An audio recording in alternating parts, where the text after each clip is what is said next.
Hello student, कैसे हैं आप लोग। तो बच्चों आज हम 12th क्लास का यानी चैप्टर नंबर 2 पढ़ने जा रहे हैं बच्चों।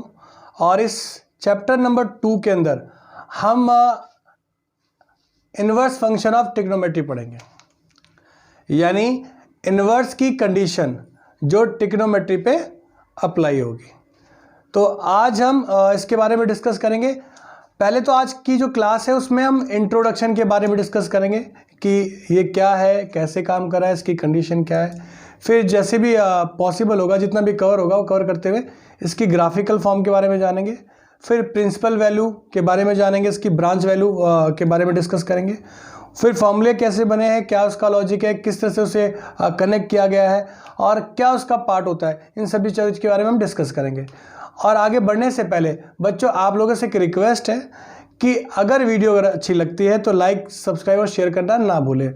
और साथ में बच्चों मैथमेटिक्स क्लासेस, ये मेरे चैनल का नाम है, इसे सब्सक्राइब करें।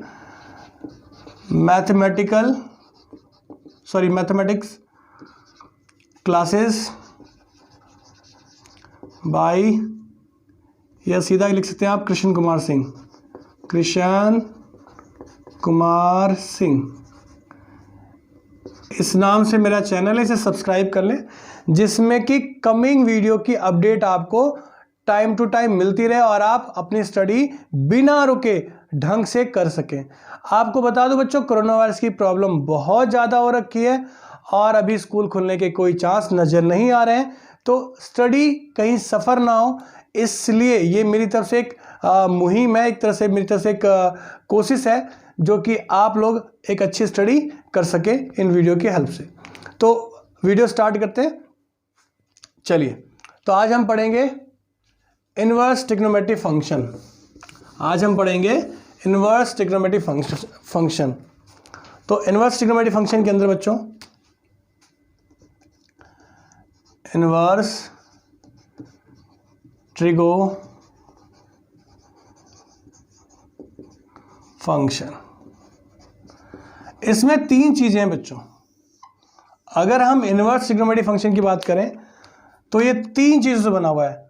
अगर ब्रेक करके देखें तो एक इन्वर्स की कंडीशन है, ट्रिग्नोमेट्री कंडीशन पे अप्लाई कर रखा है, और वो परफॉर्म कैसे हो रहा है, फंक्शन की तरह परफॉर्म हो रहा है। Inverse trigonometry function, inverse apply किया गया है किस पे, ट्रिग्नोमेट्री पे, और दोनों परफॉर्म हो रहे हैं फंक्शन की तरह। तो ये तीन चीजें एक एक करके हम डिस्कस करेंगे। पहले इन्वर्स समझते हैं, इन्वर्स क्या होता है। तो बच्चों इन्वर्स के अंदर हम बात करते हैं, जैसे कि सिंपल से इन्वर्स से स्टार्ट करते हैं। 2 की पावर 1/2, सॉरी 2 की पावर -1, इसे 1/2 लिख सकते हो आप। 1/3 है तो इसे क्या लिखते हो, 3 का इन्वर्स लिख सकते हो। ये जो सिंबल होता है ये इन्वर्स को डिफाइन करता है, यानी अगर किसी फॉर्म के ऊपर माइनस का सिंबल लग जाए तो वो क्या, उसे इन्वर्स की फॉर्म में डिफाइन करेगा। तो सिंबल इन्वर्स में सिर्फ इतना ही। अब आते हैं ट्रिग्नोमेट्री के बारे में बात करते हैं। ट्रिग्नोमेट्री के बारे में बात करते हैं तो बच्चों ट्रिग्नोमेट्री फंक्शन में पढ़ा था कि fx = sin x, कुछ ऐसा पढ़ा था। fx को y भी कहते हैं, यानी रिजल्ट होता है बच्चों को। अब हमें इस ट्रिग्नोमेट्री के ऊपर क्या लगाना है, इन्वर्स लगाना है। तो अभी हमने सीखा कि भाई इन्वर्स में होता क्या है। इन्वर्स में हम लिखते हैं साइन, हमने क्या सीखा था कि 1/2 को हम क्या लिखते हैं, 2 की पावर -1। तो साइन x का इन्वर्स 1/sin x होना चाहिए, यही ना। पर बच्चों ऐसा कहना गलत होगा। साइन इन्वर्स इस तरीके से लिखा जाता है। साइन इन्वर्स लिखने का तरीका क्या है, ये है। ये कभी भी पूरे फंक्शन का इन्वर्स नहीं होता, यानी साइन इन्वर्स ये जो है इन्वर्स को सही रिप्रेजेंट करता है। अब बात आती है, सर ऐसे कैसे आपने कह दिया, आपने ये बात कैसे कह दी। पहला, इन्वर्स इस तरीके से लिखा जाता है। फिर हमने ट्रिग्नोमेट्री की बात करी तो ट्रिग्नोमेट्री साइन फंक्शन होता है, इस तरीके से होता है। उसके बाद मैंने कहा इस पे अगर इन्वर्स लगाए तो इसे ऐसे लिखा जा सकता है, पर ये जो कंडीशन है ये इन्वर्स नहीं कहलाएगी, ये गलत है। ये हमारी करेक्ट साइन इनवर्स को लिखने का तरीका है, इसको हम ऐसे नहीं लिख सकते। तो साइन इनवर्स को सही तरीके से ये है लिखने का तरीका, ये हमारा मेन तरीका है, ये हमारी मेन फॉर्म है साइन इनवर्स की। अब ध्यान से समझिएगा ये कैसे, ये क्या लॉजिक है इसके पीछे। तो इसके लॉजिक को क्लियर करते हैं, वन बाय वन पढ़ेंगे हम। ट्रिग्नोमेट्री में आपने पढ़ा होगा पिछली क्लासेस के अंदर कि बिना एक्स के किसी भी ट्रिग्नोमेट्री की वैल्यू हम बता ही नहीं सकते। साइन एक परफॉर्म है, यानी एक कंडीशन है जिसमें हम बोलते हैं परपेंडिकुलर अपॉन हाइपोटेन्यूज, बट वो कंडीशन एंगल क्या बना रही है ये हमें नहीं पता। भाई ये P है, ये H है, मैं P बाई H को क्या बोलता हूँ, साइन बोलता हूँ, साइन फंक्शन। पर इसका जो एंगल है वो तो डिसाइड करेंगे, वो तो हमें नहीं पता ना, वो उसके अकॉर्डिंग तो हम डिसाइड कर पाएंगे उसकी वैल्यू। तो बिना x के हम कभी भी ट्रिग्नोमेट्रिक फंक्शन को डिफाइन नहीं कर सकते।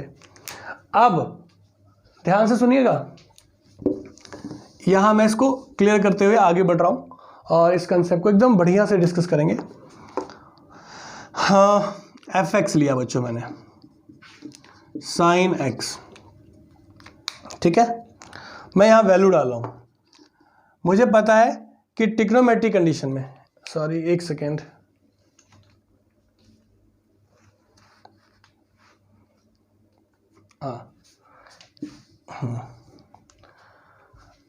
हाँ बच्चों, हमें ये पता है कि ट्रिग्नोमेट्रिक फंक्शन में जो x की वैल्यू होती है वो कोई एंगल होता है।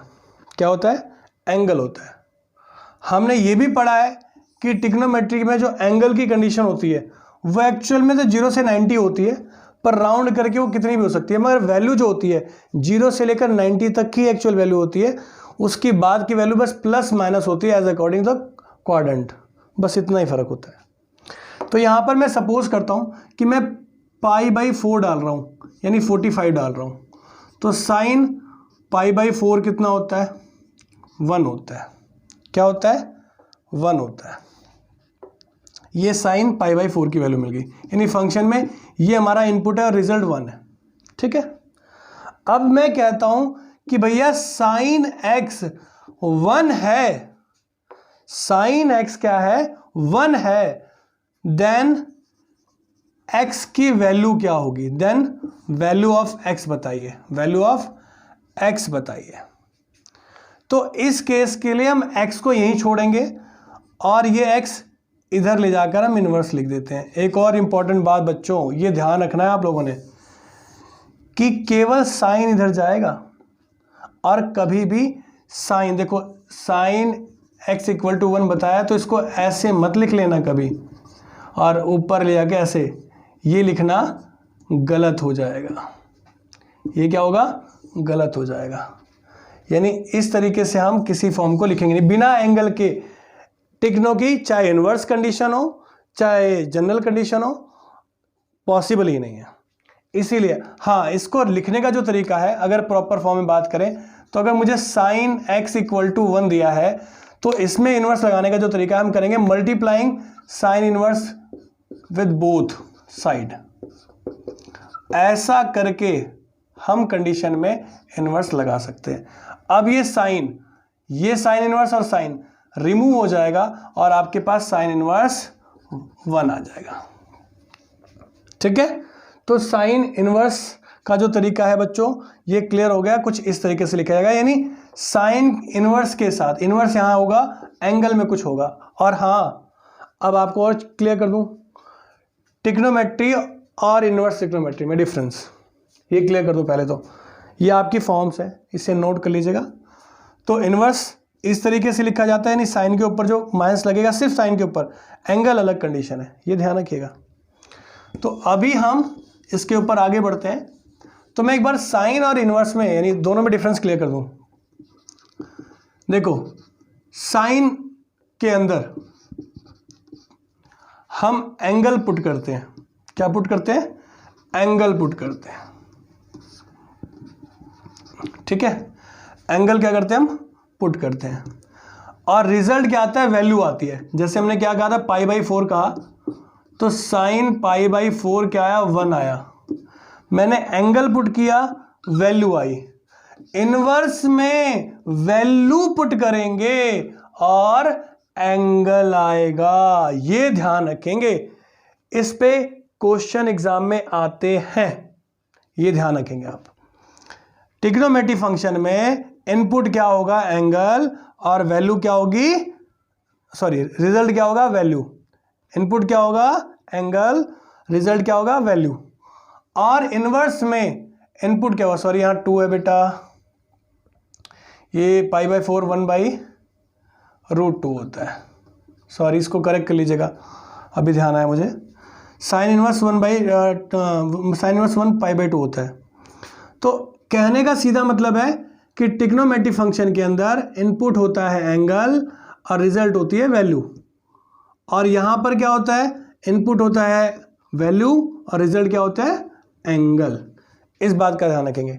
अभी जो एंगल डिसाइड हुआ ये प्रिंसिपल वैल्यू ब्रांच वैल्यू से डिसाइड होगा, उसके बारे में डिटेल में हम कमिंग क्लास के अंदर डिस्कस करेंगे। फिलहाल मैं थोड़े से कॉन्सेप्ट के साथ इसको शुरू कर देता हूं कि आपको थोड़ा सा हिंट मिल जाए और आप स्टार्ट कर सकें अपनी स्टडी। चलिए, तो बच्चों ट्रिग्नोमेट्री का ठीक अपोजिट आपके पास ये जो फॉर्म होती है वो क्या है, इनवर्स की है। इसको हम डिस्कस करेंगे विद ग्राफ, और ग्राफ की हेल्प से आप कंडीशन क्लियर कर लेंगे। और देखो बच्चों, ग्राफिकल फॉर्म जानने से पहले मैं एक बार और आपको क्लियर कर दूं कि ट्रिग्नोमेट्री फंक्शन, देखो ट्रिग्नोमेट्री फंक्शन के अंदर एंगल से रिजल्ट निकलेगा और रिजल्ट अगर इनपुट हो तो वैल्यू क्या आएगी, एंगल आएगी। ये बात ध्यान रखेंगे आप लोग, ठीक है। तो मैं एक फंक्शन के थ्रू पहले समझाने की कोशिश करता हूँ, इसकी ब्रांच वैल्यू क्लियर करूँगा और आप उस ब्रांच वैल्यू के बाद फिर आगे बढ़ लेंगे, आराम हो जाएगा, आपको दिक्कत नहीं लगेगी, ठीक है। तो देखते हैं, एक साइन फंक्शन है हमारे पास, साइन फंक्शन के बारे में डिस्कस करते हैं। पहले साइन फंक्शन समझते हैं, साइन फंक्शन कैसे लिखा जाता है। हाँ बच्चों, साइन फंक्शन में करते क्या, स्टार्ट करते हैं सिंपल वैल्यू से जो हमने पढ़ी है स्टार्टिंग से। तो साइन में 0 डालता हूँ पहले, तो साइन 0 क्या होता है, 0 होता है, ठीक है। साइन π/6 करते हैं 30, साइन 30 होता है बच्चों 1/2, फिर साइन 45 ये होता है 1/√2, और फिर π/3 ये क्या होता है बच्चों, √3/2, और π/2 ये क्या होता है बच्चों, 1 होता है। ये वैल्यू होती है। अब मैं ग्राफ के थ्रू से डिफाइन कर रहा हूँ, मतलब साइन का फंक्शन कुछ ऐसे होगा, ये π/2 है, 0 से π/2 तक ये बढ़ेगा और इसकी मैक्सिमम वैल्यू 1 हो जाएगी। जैसे ये इस पर जाएगा इसकी वैल्यू घटनी शुरू हो जाएगी, और कब तक घटेगी, ये π/2 है, ध्यान रखना, ये 1 है, ये π/2 है। π/2 पर यानी x जो इनपुट है आपका वो ये है π/2, तो इस पे वैल्यू 1 आ रही है, पाई पे ये वैल्यू क्या हो जाएगी, 0 हो जाएगी, यानी यहाँ से बड़ी होती है और फिर डाउन होती है 0 तक, फिर और डाउन होती है, फिर ऐसे अप होती है। मतलब ये जो है π/2 प्लस π/2, π/2 प्लस π/2, फिर ये π/2, फिर ये π/2, तो एक π/2 और 2 π/2, तो ये 2 π/2 क्या हो गया, पाई हो गया, फिर π/2 और π/2, तो ये 3 π/2 हो गया, फिर ये 4 π/2 को 2 पाई लिख लेते हैं हम। इस तरह से इसका ग्राफ बनता है बच्चों। इसकी मिनिमम वैल्यू -1 होती है, इसकी मिनिमम वैल्यू माइनस होती है, यानी ये मैक्स यानी मिनिमम से मिनिमम कंडीशन -1 होगी और मैक्सिमम कंडीशन क्या होगी, 1 होगी। इनपुट कहाँ था, x पर, तो मैंने x को एंगल माना, रिजल्ट किस पे डिफाइन हो रहा है, y पे, इसलिए इसकी वैल्यू यहाँ डिफाइन कर दी, ठीक है। ये साइन का ग्राफ है। अब अगर मैं बात करूं साइन को इनवर्स फॉर्म में, इसी फॉर्म को आपको ये पता होगा, ये देखिए इस फॉर्म को y बोलते हो आप, क्या बोलते हो, y, यानी fx का दूसरा नाम क्या है, y है बच्चों। इसको क्या लिखोगे आप, साइन इनवर्स वाई, ऐसे लिख सकते हो इनवर्स फॉर्म में। मतलब जो ग्राफ आपने एक्स पे बनाया था अब वो किस पे बनेगा, वाई पे। ग्राफ की कंडीशन कुछ ऐसी हो जाएगी, ठीक है।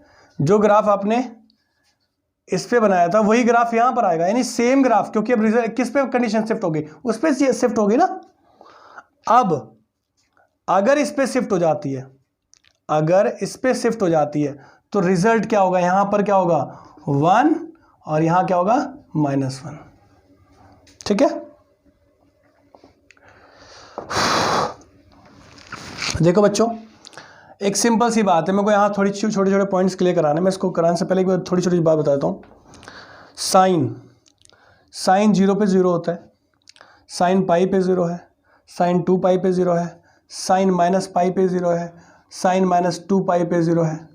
यानी साइन किसी भी पाई पर, पाई 2 पाई 3 पाई 4 पाई 9 पाई -1 पाई -2 पाई, किसी पे भी ऐसी कंडीशन पे हमेशा रिजल्ट अपना 0 होल्ड करेगा, ठीक है।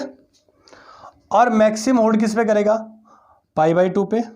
देखो पाई 3 हो गया, अगला क्या होगा 5 हो जाएगा, यहां से मूव करेगा तो ये 5 हो जाएगा। तो π/2 5π/2 4 ऐड करते जाना, π/2 5π/2 +5 9π/2 +5, तो 9 + 4 13π/2। इन पे वैल्यू 1 आ रही है, क्या आ रही है 1। 3π/2, 3 में 4 ऐड करो कितना हुआ 3 + 4 7π/2, इस पे क्या होगी -1 आएगी। जो वैल्यू यहाँ पर देखो, यहाँ -π/2 है, ये क्या है -3π/2। तो बच्चों जो यहाँ पर 1 आ रहा था वो यहाँ पर नेगेटिव को माइनस में आएगा, बस इतना ही फर्क है और कुछ नहीं है। इस ग्राफ को हमने चेंज करके इस फॉर्म पे बना दिया। अब जब हम इसको पढ़ रहे थे, ट्रिग्नोमेट्री में पढ़ रहे थे, तो हमने पढ़ा क्या कि भैया मैक्सिमम वैल्यू ये रही, मैक्सिमम वैल्यू ये रही आपकी। एंगल कितने भी मूव करो, कितने भी राउंड लगा लो, क्या फर्क पड़ता है उससे। तो यहां से हम अपनी ब्रांच निकालते हैं बच्चों, प्रिंसिपल ब्रांच बोलते हैं इसको। मुझे एक बात समझ आई, ट्रिग्नोमेट्री में मिनिमम वैल्यू -1 हो गई और मैक्सिमम वैल्यू 1 हो गई। और हमने क्या कहा कि हमारा जो एंगल होगा इनवर्स के अंदर हम जो पुट करते हैं वो वैल्यू होती है ना, यहाँ वैल्यू पुट करते हैं ना, तभी ना एंगल पता चलता है हमें π/2। और अगर -1 डाल दो, -1 डाल दो तो इसकी वैल्यू -π/2 हो जाएगी। तो एक बात समझ में आ गई कि इनवर्स की जो ब्रांच वैल्यू होगी, जो इनवर्स की ब्रांच वैल्यू होगी उसमें डोमेन क्या होगा, -1 से लेकर 1 होगा, यानी क्लोज इंटरवल में ये हमारा क्या होगा, डोमेन होगा।